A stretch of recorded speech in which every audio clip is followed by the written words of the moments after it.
Hi, my name is Rosica. I thought I'd shoot a quick intro for this video. This has been a long time coming. I did a TBR swap with my friend Jay from my quarter life crisis.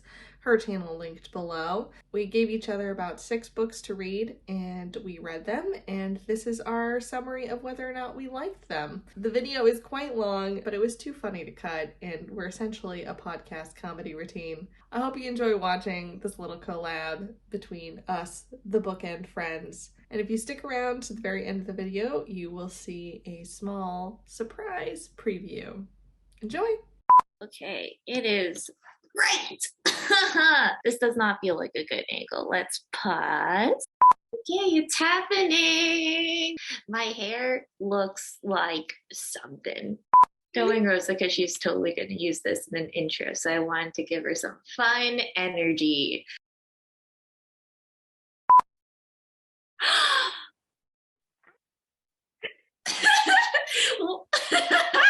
How are you? You look really nice. Like, what is this? What is this black shirt outfit? I mean, I'm just wearing like tights. Like, this is just Okay. I don't know. It looks very like business casual. You also look very cute. I feel like I did not say that. Hold on. Thank You look very cute as well. Thank you. I wear this shirt a lot in videos. Yeah, I do this one too. This one too. I throw a bunch of shit over it, so it's always like, so that it's a different. It's like a different like flannel on top of the base, but yeah, 100% every time. This is just like my cutest shirt that also feels authentic to like I'm filming this in my bedroom right before I go to bed vibe, but then it's just in my videos a lot, and I'm like, I don't care. I'm an outfit repeater. Who cares?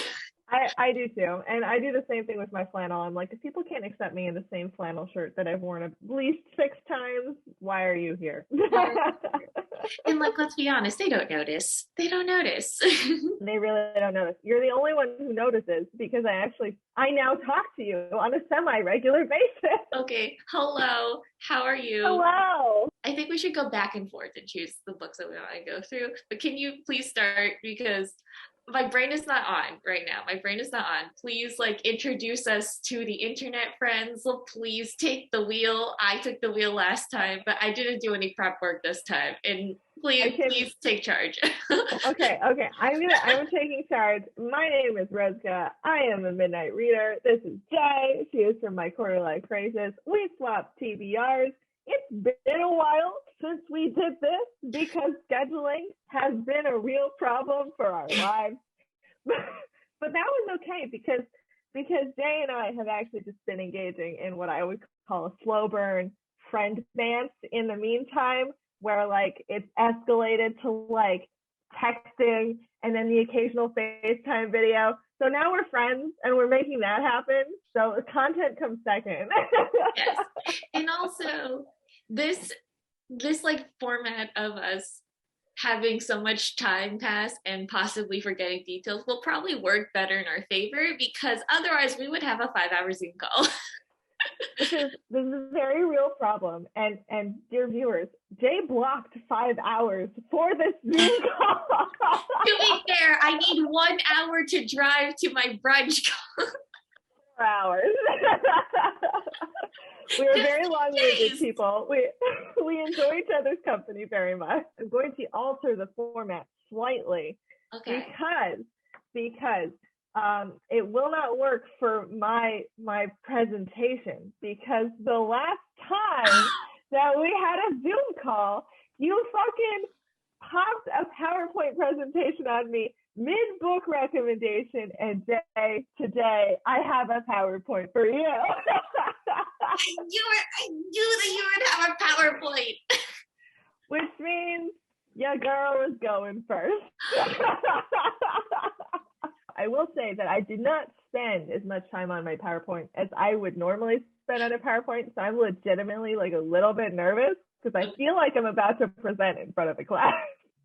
Okay. All right. Would you like me to start? I will start the PowerPoint. It's not in depth. These aren't book reports, but I have a couple slides per book, and I felt like they were good like jumping off points for chatting about books. Let's see. Ooh, I love this. Work? It's working. I can see it. Okay. All right, so I entitled my PowerPoint, "This Didn't Need to Be a PowerPoint."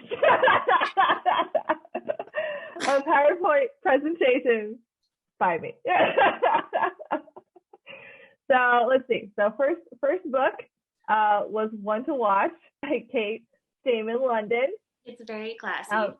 It's very classy. It's a romance. It's set in like kind of like the Bachelor universe. It's called The Big Squeeze, like the play on The Bachelor. I haven't watched The Bachelor or The Bachelorette since I was about 16 years old. And it's been a while because I'm old now. But I like to say I still got the gist. I felt like if you weren't an avid Bachelorette watcher, you still got the premise of the show. Yeah. It's basically the same. My favorite parts about it were like the framing devices of like social media and like media responses. Like things would happen on a show, and then you would have like the beer league and the bloggers who are like just discussing afterward, and like random news stories that were just getting like fragments of the truth. I loved that. That was like really fun. Yeah. I like the idea that she was plus size. I had a very real question because I don't watch The Bachelor or The Bachelorette. Have there been plus size contestants? I was like, come on, it's like 20. Oh God, it was 2022. Oh, we're so old. That was 2022. How has there not been like a plus size contestant on The Bachelor or Bachelorette? I have thought, like, this makes me so angry. I have thoughts, but also like as someone who's not plus size, I understand that I'm not like someone who has like much authority to speak on it, but I feel like at some point I do want to like deliver some thoughts, you know, and then anyone who like is plus size is invited to rebut those thoughts. But like it's like very frustrating. It's like, come on, we can all have equal opportunity being like, you know, on terrible TV shows. I think like the thing that I'm conflicted about is that like I want to see that representation, but I also like don't want it. Is that where I want to see that representation? Yeah, well, it's like I just don't want it to be an unsafe environment. Like B got all those like awful comments about her weight. Well, actually, it's been a while since I read the book, but I'm assuming no. She got like a lot of it was like they showed like the trolling, the like online harassment that she would receive. Yeah, and I think it did not make me want to be like a popular person on the internet. I'm fine with being like this micro person on the internet. Yeah, and like. Do you watch Love is Blind, Rosica? I have not, and I feel like I must because no one at my work will shut up about Love is Blind. Oh my God. I mean, you don't have to if it's not your thing, but like I am obsessed with it. Like I can't stop thinking about it. Like there was like even in season 2 there was one character, whoever watched Love is Blind season 2, we all know, like the devil wears, I don't know what he wears, but like the devil is named Shake and he fucking sucks. And like Shake is the most shallow, the woman that he fell in love with, well, they fell in love with each other at this point, comes out, she's fucking gorgeous. She's like a gorgeous, beautiful Indian woman. Like in his introduction, we see a montage of him like on these like blind dates with other women, trying like asking questions, trying to gauge like what their weight is in a not so subtle way. He would literally ask, he asked like, oh, I love buying clothes for women. What size are you? I'm like, you suck, get out of here. And then like, yeah, like things like that. I'm like, I'm like, I do not want like anyone to be in an environment where like there's a risk of meeting this person. Back to the book. Things I liked a little bit less. It did definitely have things where, and I think I heard about this in I watched someone else's book review. Like mixed hammam bathhouses, it's not a thing. And it would be like hugely offensive to like show that on TV of people having like semi-sexy times on TV in a like a Muslim bathhouse. That would be like really bad. And like kind of showing a lot of locations in very stereotypical ways. And the thing was, I was kind of okay with it because these sort of shows do that. They're like pretty much offensive most of the time, but they have like the media reaction is such a big part of the show that I would have loved if they were like, where's the sexy news article that's like huge backlash from Big Squeeze for pissing off thousands of people? The annoying thing so I would have appreciated that because I wanted a little more like self-awareness. Cast of characters. So I thought Asher was the best because he brought a book to a cocktail party. He's also the most annoying, like on paper, if you remove his children. Like his children are the most redeeming like thing about him. Sam is really cute. I genuinely like Sam. My biggest problem with Sam was it sounds like the author forgot he was Black, because she describes him once in the very beginning, and then the only physical descriptor she gives from there on into the rest of the book is his smile. And I was like, so in Under the Whispering Door, there's like really good descriptions of like how attractive someone who's non-white can be portrayed in a page. And I was like, why do I keep forgetting Sam is Black? Because you're never ever describing him. So I was annoyed with that, but Sam was cute. The book does teach you to be like very suspicious of hot French people, which I can tell you is not my lived experience. Like hot French people are usually okay from my lived experience.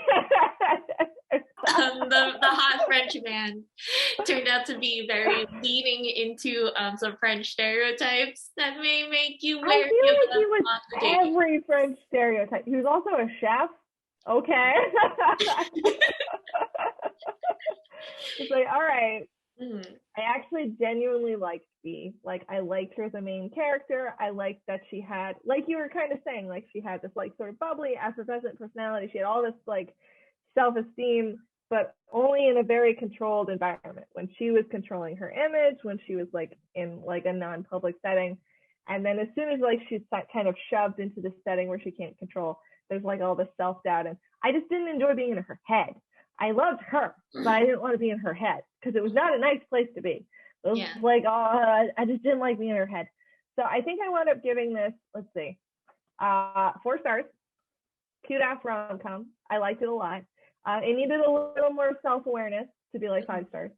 And my favorite parts were like the beer league like bracket team who were like doing their betting, and the bloggers, because also I kept imagining us as the bloggers. Oh, that's nice.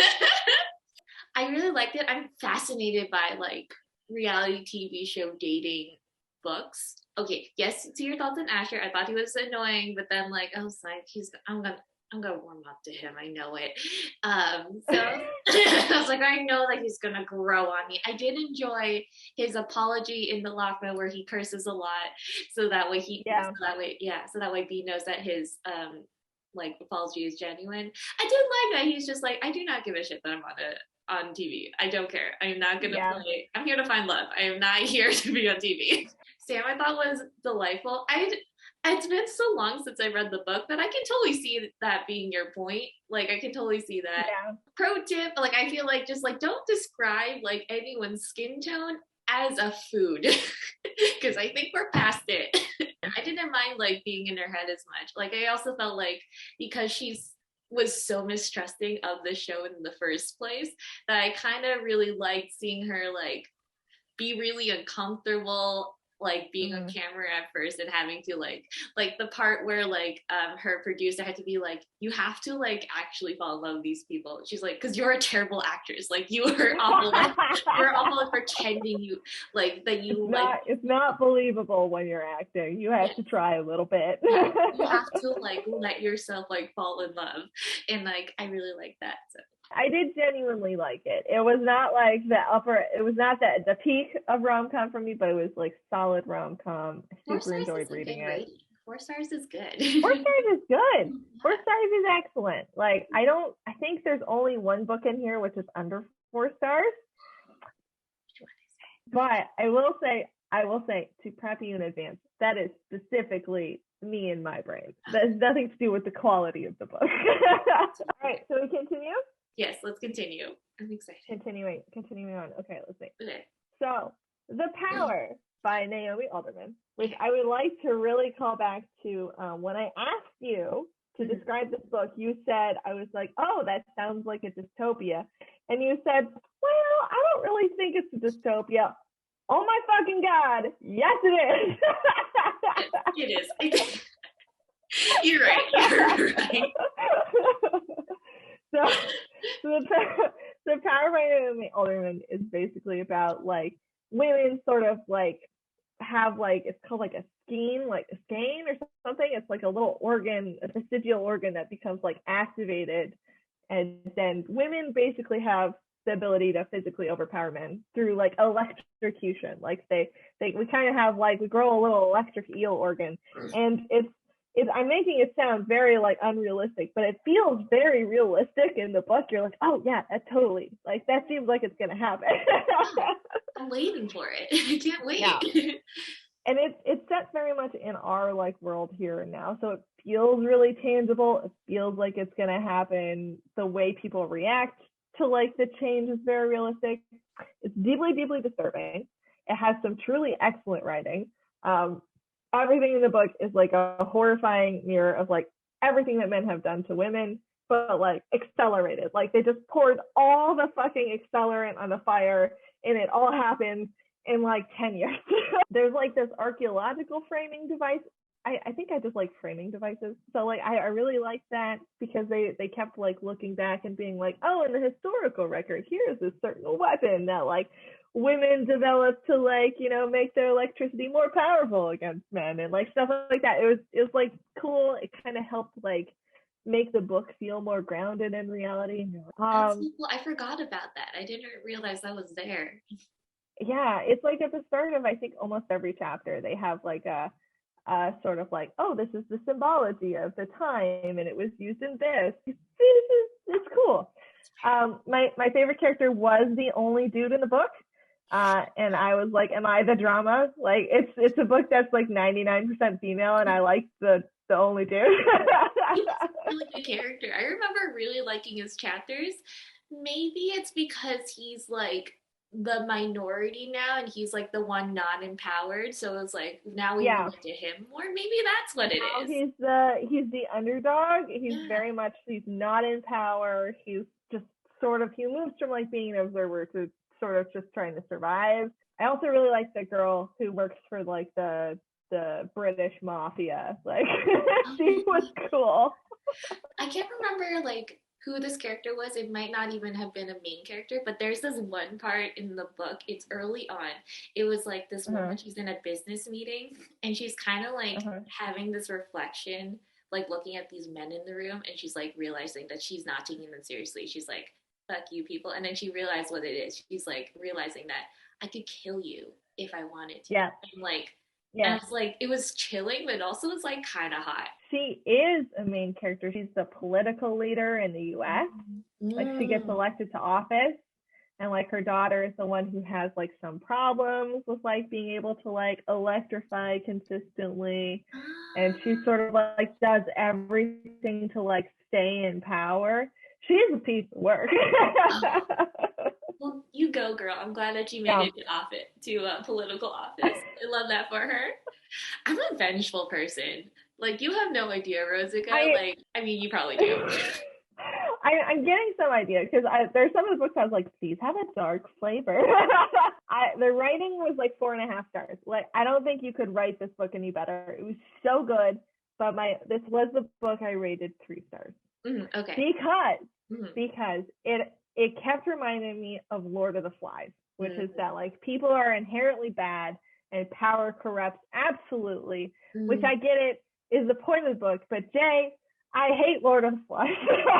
Also, at the time I was reading this was like a month and a half ago, and there is a whole section of the book where basically World War III is sparked by fighting over an Eastern European country.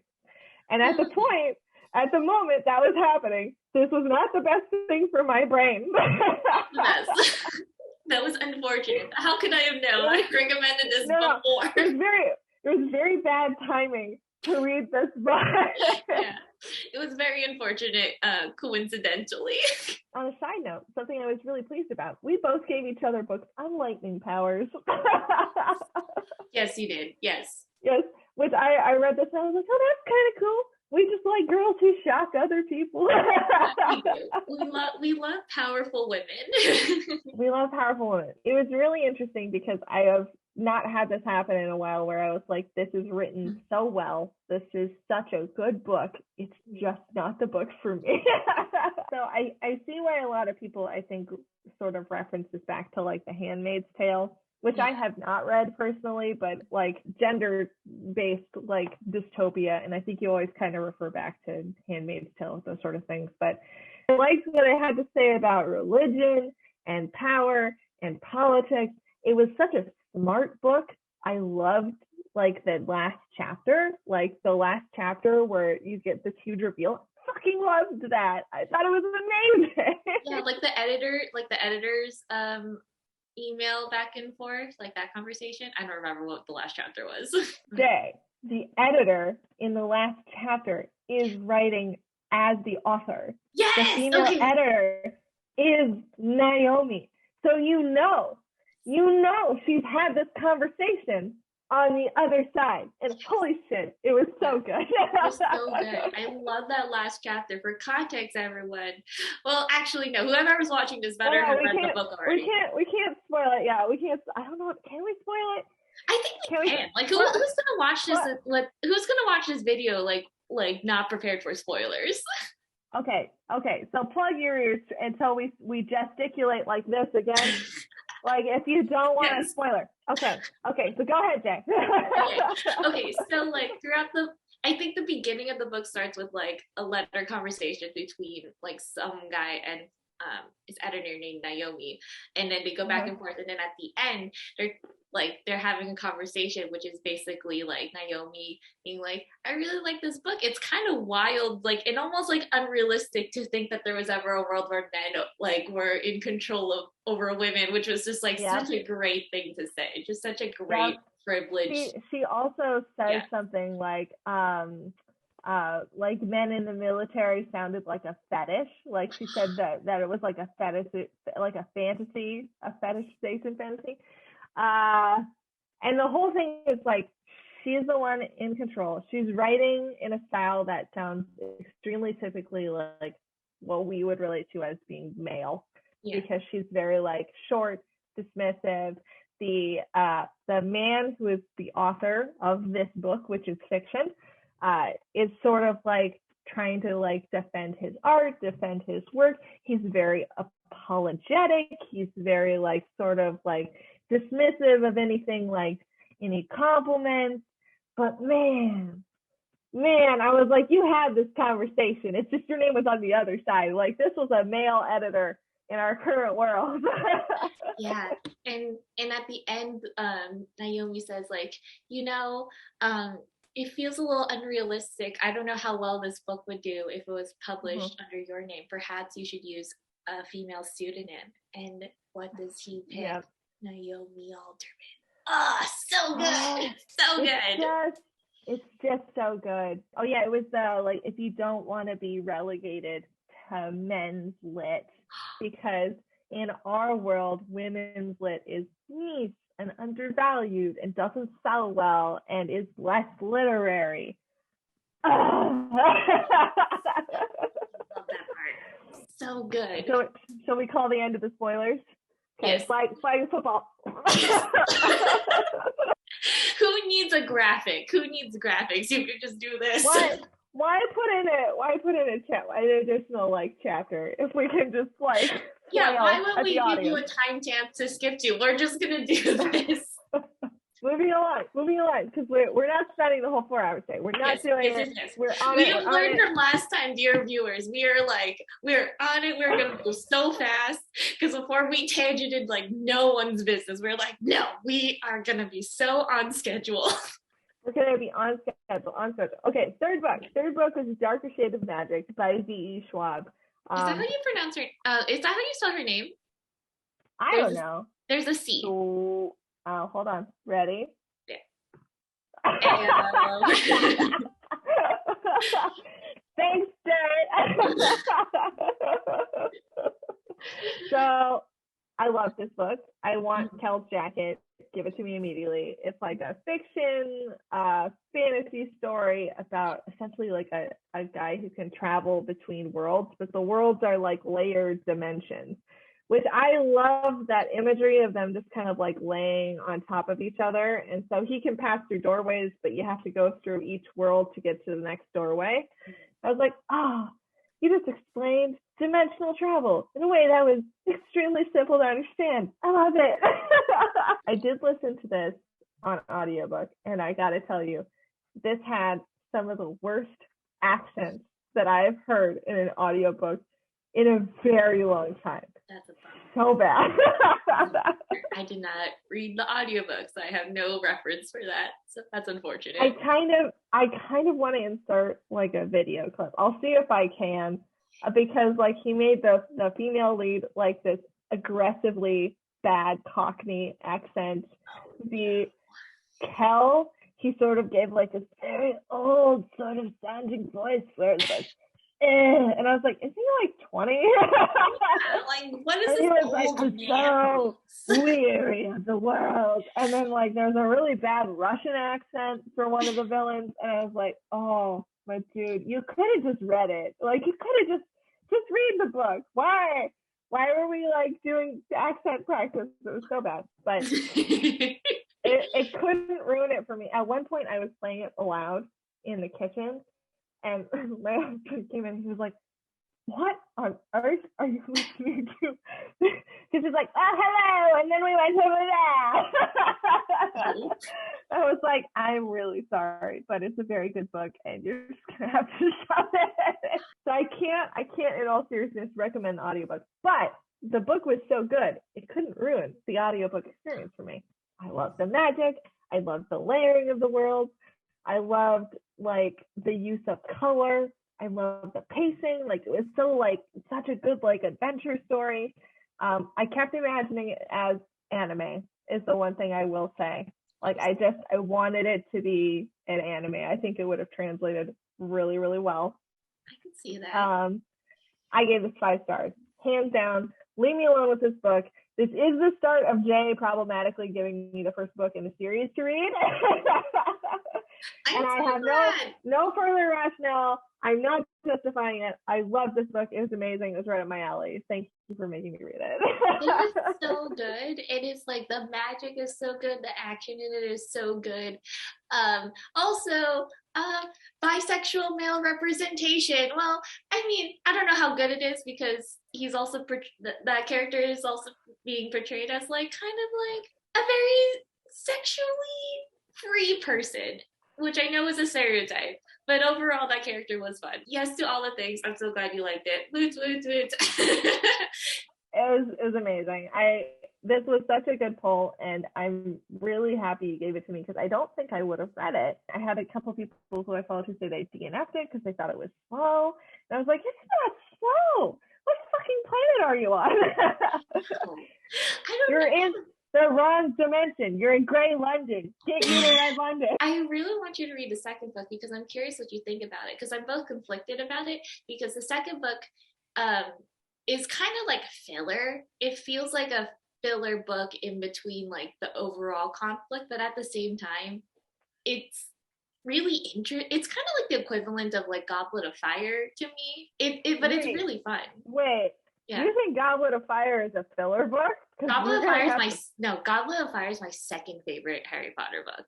Okay, thank you. I thought we were I was gonna come through the screen. No, I think like, I don't want to spoil it, but I think like when you read the second book, you're gonna see why I say Goblet of Fire. So it's sort of like, okay, I'm picking up what you're putting down. It's sort of like self-contained adventure. Doesn't really move the plot. Okay. Yes. But yeah. I'm a big fan of that sometimes, as long as it's well written. Okay. I don't think they can do me wrong. I love this. And I want the coat. Like, who do I write a letter to? I want the jacket. Can we have 2 coats? Because I don't have a lot of clothes. That's the thing. I was like, do you have any idea how fucking cost effective this would be? Like if I could just have one jacket that was all my outerwear and they were all like cute, and I had like trench coats and blazers and windbreakers. I want that. There were all these physics problems. I was like, would the jacket weigh more the more crap you left in it? If you left food in the jacket, would the food go bad? Or would it be like staying, preserved between dimensions? No, I think the food would go bad, let's be honest. It's not a time freezing jacket. Next was my sister, the serial killer, and I don't know how to pronounce the author's name. I know that the last name is pronounced Braithwaite, I think. So Braithwaite. Okay. Nice. All right. Well, that's better. We're halfway there. Whoa, we're halfway there. Okay, like continue. So this was much shorter than I thought it was going to be. It's honestly, short. Yeah, it's very short. I would say it's almost like novella length. it's like 4 hours long. I was surprised by like how short the audiobook is. Yeah, 100%. And I listened to on like 1.2 speed, so it was like 3.5, and I was like, oh, that was like a little snack. But it's a non-white, non-Western, non-Eurocentric thriller set, I believe, in Nairobi in Kenya. To which we all reply, fuck yeah. The main character, Corday, and then her sister is Ayola. Cordy. And then her sister is Ayola. Mm-hmm. And Ayola is like very beautiful, and she's also very literally a serial killer. She keeps stabbing her boyfriends, and she keeps saying it's self-defense, but also it's happened a couple of times now, and she also seems pretty fine with it. So Corday is a nurse, and she like goes in and she helps like clean up and dispose of the bodies, and she's sort of like dealing with the fact that she has like complex sibling shit with her sister. Like the sister is perfect for the like mom, and she can do no wrong. She's the beautiful one. She gets everything she wants. And it's all kind of like come to a head when her crush sort of falls in love with Ayola, and you're like, oh no, this is gonna go very poorly. And I like how Ayola is very clearly a serial killer, very clearly a psychopath, but it's Corday who is way more villainous because she's so complicit. But it had all this cool shit. It was super unique. I hadn't read a thriller like this before. I loved it. Nurses are very different in Kenya, according to this, than what I do in my job. I would say that the roles she described were more similar to what like a nurse's aide would do in the U.S. And she did a lot of shit that we just don't do. Like she was doing like clerical work, she was doing housekeeping work, and I was like, these are different roles. This is a different profession. You're like, actually, you're gonna put your, but like, yes, tell me all about the inaccuracies. I love hearing about them because, like, how would I know? No, my biggest problem is that it does contain one of my most hated medical tropes, and this is on every TV show, everything that's medical themed. This is my TED Talk, which is that somewhere in a hospital, there's a person in a coma, and our main character just likes to sit and talk at them and spend all this time with them and tell them their secrets. And I fucking hate this thing. No one does this. And I gotta tell you, it's the biggest red flag in the world. If like I have a comatose patient, because this happens a lot in ICU. I took care of a lot of people in comas. Most of my patients were medically induced comas. If I have another staff member who's like, I want to go sit in this room with this patient I'm not taking care of, that's a huge fucking red flag. Because we are very protective of people who cannot speak for themselves or protect themselves. So we don't let random staff members just go sit with coma patients unsupervised. So I'm supervising the shit out of her, and I am probably going to report her to my manager. I hadn't even really like thought of that, but yeah, you can't just like have someone in a room with someone who is like medically asleep and cannot wake up. Yeah, no, that's a problem. Like, you have to have a reason to be in a room with an unconscious human, because it's a safety issue. You're going to be in a room with someone who cannot protect themselves, that there is a reason for you to be in there. And if you're, it was, I'm like, no, it's not happening. Not in my hospital. Is there a way around this? Like if she was like assigned to like check on him, could that work as like she only talks to him when she's like checking up on him or like doing stuff?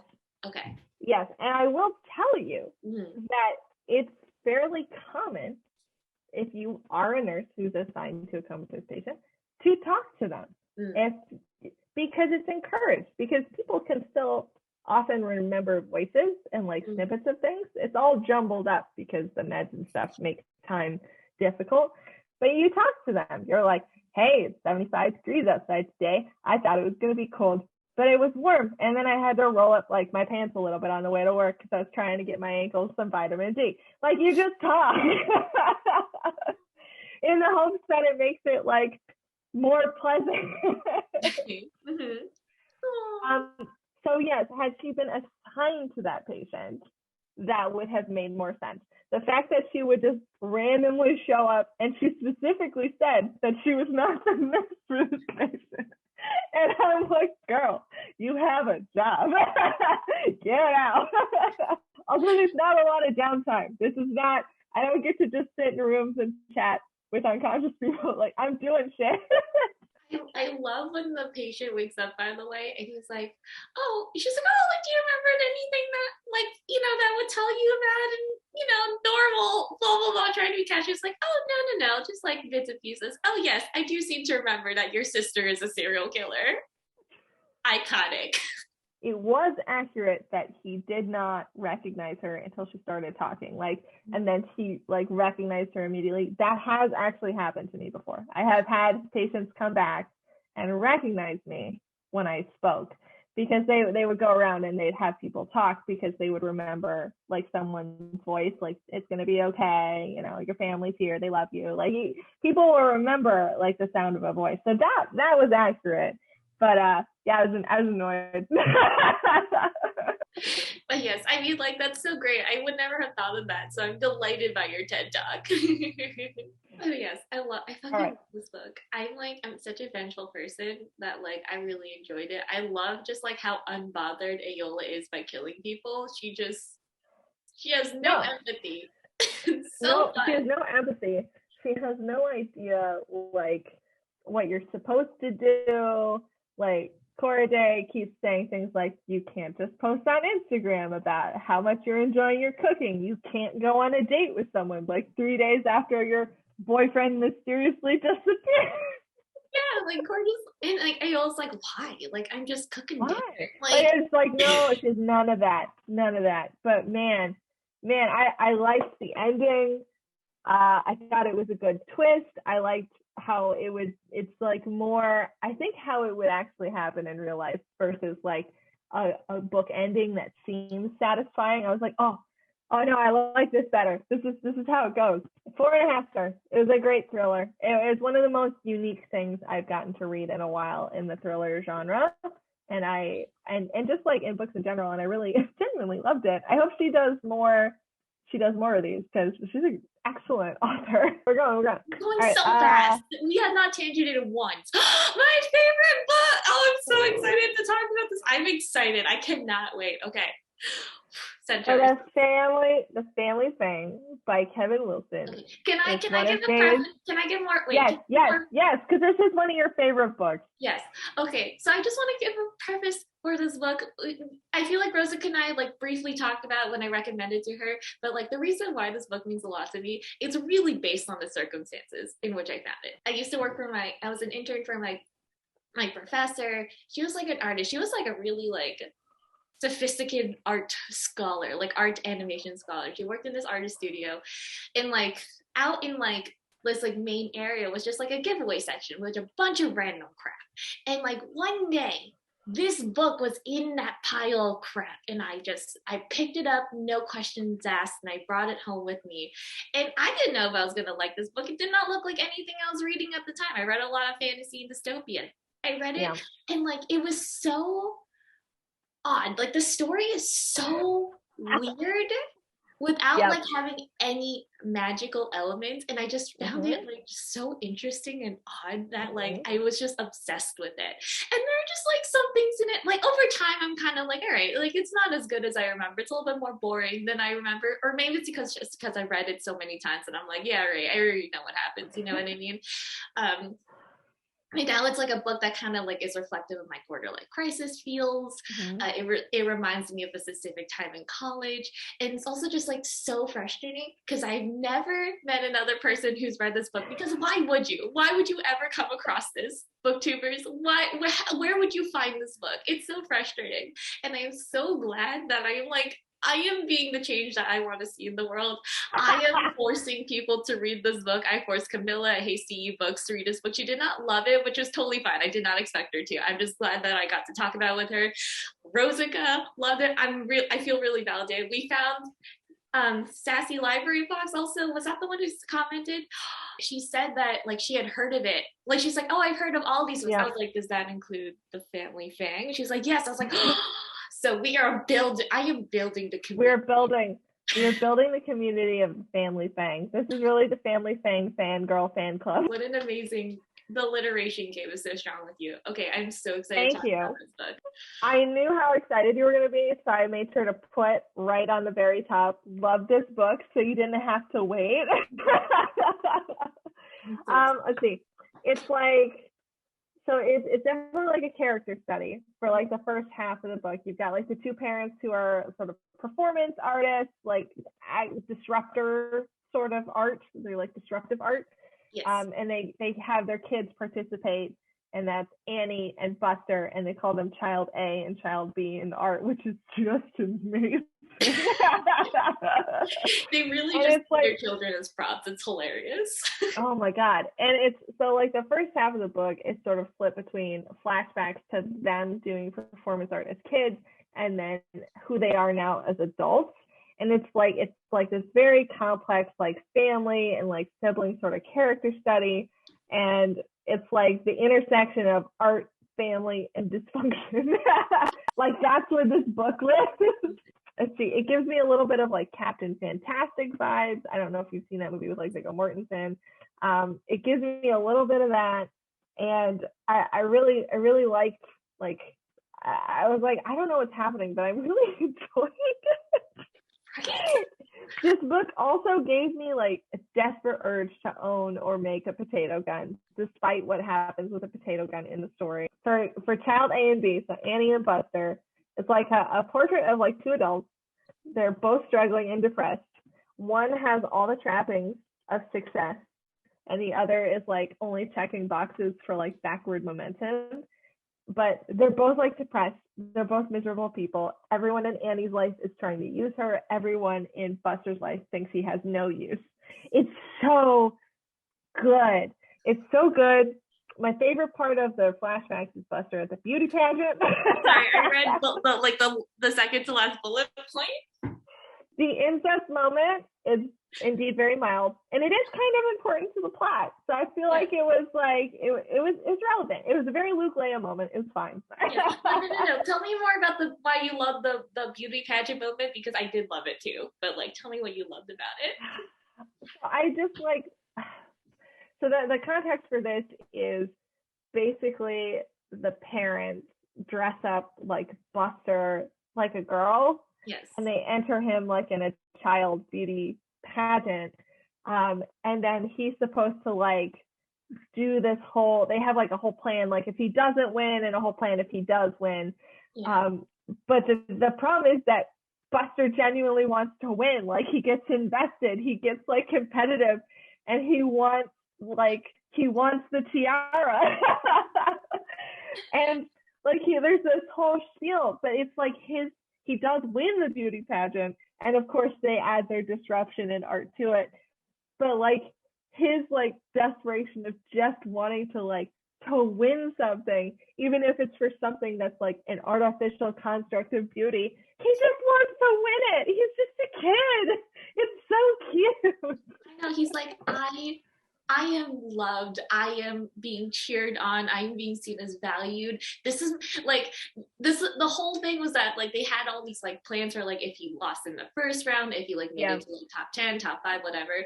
And then like Hail Mary plan, or like last like very unlikely plan of him winning. He wanted that crown. He was like, he wanted the crown. Yeah, like he's supposed to throw away the tiara or something after like this very grandiose speech, but like he wants the fucking tiara, and I think he like runs out to the parking lot and like hides under a car with the tiara, and it's so cute. So cute. Did you know they made a movie about that? Yes, I have not watched the movie, but like it floors me that they made a movie. I'm like, who am I gonna? I'm like, Judith, you cannot pivot to a Family Fang only channel because you will absolutely lose every subscriber. Like, I think we should watch it together. It's got a huge cast. It's got Nicole Kidman as Annie. Jason Bateman is. I was like, what is Jason this Bateman cast? Is Buster. What's so fun? Christopher Walken is the father. Like it's a very stacked cast. I will say this. Which I don't know if it's ever explicitly described in the book, but I did picture them as an Asian family because their name is the family Fang. Interesting. And Fang is a really common like Chinese last name. Like I know people who have the last name Fang, and I was like, oh, why is it all white people? I don't know if that's just how I pictured them in my head. I don't remember. I don't think there's any like descriptors of that really in the book, but I just always pictured it as a kind of like counterculture Asian family. And I really liked that image. Asian people would never be that weird.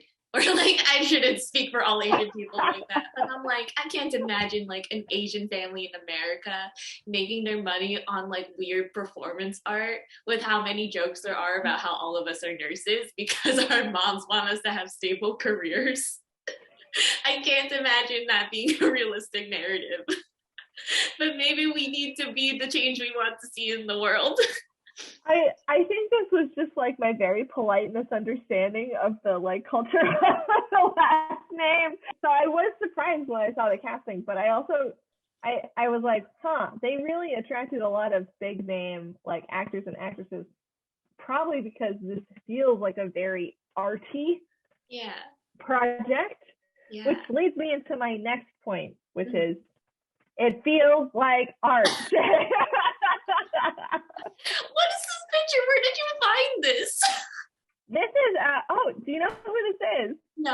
I think his name is, Iyy. He's a really like famous Chinese artist. And that's him holding like a Han Dynasty vase, which is worth over a couple $1 million. And that's him dropping it.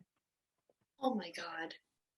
And that's the sort of like things that it reminded me of. It reminded me of like that sort of like disruptive kind of art. And let's see. And like it was all about like precarious balance with this book. Like I always felt like I was on the edge of things not working. And like all the kind of like tension came from like, why is this still interesting? Why am I still like hooked to this?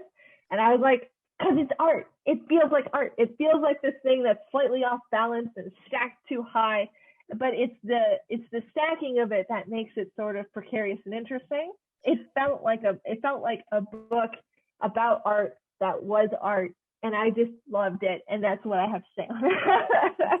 Did I have another slide? Yeah, 5 stars. I just really, and there is, I don't think I talked about this, but there is a genre switch in the middle of the book where it goes from character study to like mystery, and it's just really clever, and a lot of it is like it's a mystery still involved in character study. So do our like main characters even want to solve the mystery? It's just really good, and I'm a big fan of genre switches in the middle of books anyways. Like one of my favorite movies is Knives Out because it goes from a whodunit to a thriller back to a whodunit. Like I love that kind of shit where I'm like, we're in a whole different book now. You have another family fangirl fan club member. I do think we should, since you haven't seen the movie, I do think we should do a movie night. We're the only 2 people who want to watch this movie, so we have to watch it together. Yeah, I would genuinely love that. Also, I love the casting of this. Christopher Walken is an interesting choice. I feel like Christopher Walken is too, I don't know what Christopher Walken is in, but that's not who I was picturing for the dad. Christopher Walken just plays Christopher Walken. Kind of like Nicolas Cage just plays Nicolas Cage. Nicolas Cage, I think, would have been a great Caleb Fang. Hang on, that's my dream casting because he's such a weirdo. I think, okay, so here's my plan, my real plan. I'm unveiling it because I thought of it right now. Okay. I think we should do the movie night for Family Fang, and I think to pregame the movie night, we should bring our dream cast. We'll argue about it so we can see whose is better. Bonus points. I love that. Bonus points for supporting cast members. But yes, let's do it. I fucking love it. All right. Last one. Oh my God, we're on the last one already? Yes. It's been an hour, Jen. Oh my God, yes, my baby. 3 Dark Crowns. Let's do it. 3 Dark Crowns. PowerPoint that started it all. You were right. This is everything I wanted from a YA fantasy. It had elemental magic, it had animal magic, it had like dark shit, poisoner magic. This is a very harsh environment. It was a very harsh world. Yes. All the men sucked. All of them. They do. Every single one. And Joseph Sandrin is the biggest piece of human garbage, and it gave me a lot of teenage angst. And I kept having to play the All-American Reject gives you hell to get rid of it, to get it out of my being. So I felt really bad for Arsinoe because she kept taking all these shortcuts and they were so bad and they kept going so poorly. But at the same time, I would do all the same things to try to survive because the option is shortcut or die. So I was like, I get it, but and then Mirabella is a cinnamon roll, a fire NATO cinnamon roll. Fire NATO cinnamon roll. Like she can set things on fire, but cinnamon roll. But cinnamon roll. Being a poisoner sounds atrocious. That was like my least favorite of the 3 sort of like kingdom worlds. Yeah. Wow, is that a bad job to grow up into? Jules is my favorite character. I love her. She is actually the best, and I would accept Camden as my cat friend. I would take him into my home. The mountain lion could live here. So the one thing I finished this book, it's pretty long. It's a pretty good like long YA. I don't think I realized. I think you told me it was part of a series, and then I finished it and I was like, but what happened plot wise? Not a lot, Jay. Not a lot, but it was very engrossing. No, I totally agree with you. Like when I finished the book, I was like shocked by like how little was in it, like because like there were things that I was remembering that we didn't get to. I was like, what do you mean we don't get to that yet? So like yeah. So the context for this is that we're told in the book that there's these 3 queen sisters, and then at a certain point, like after their birthdays or whatever, at a certain point they get to start killing each other to fight for the throne, to sit on the throne. This whole book takes place between like them being like, oh yeah, that's gonna start soon, and it's actually starting. Like we don't actually get to the part where they're allowed to kill each other yet. Like it's just like we're just working up to it. Like that was just like this whole part where they're like, well, it's gonna happen soon. Yeah, like what are we gonna do about it? I feel like we had 2/3 of a book rather than like, because there were the things I was remembering. I was like, I cannot wait till Rosa could get to this part, and then like I was like, wait, I didn't even get to that part. I'm like, what? Like, well, no, like Rosica made like a guess for like what Arsinoe, for like why Arsinoe is so bad at her like power.